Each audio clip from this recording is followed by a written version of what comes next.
Sobat Polri, berjumpa kembali bersama saya Bribtu Intan yang akan menyampaikan informasi seputar kegiatan Polri dalam program Info Presisi.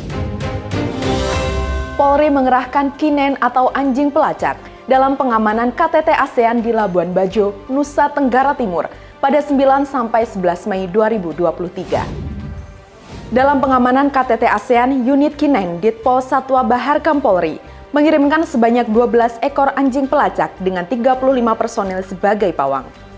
Anjing pelacak digunakan untuk mensterilkan venue-venue yang akan digunakan para delegasi selama KTT ASEAN berlangsung.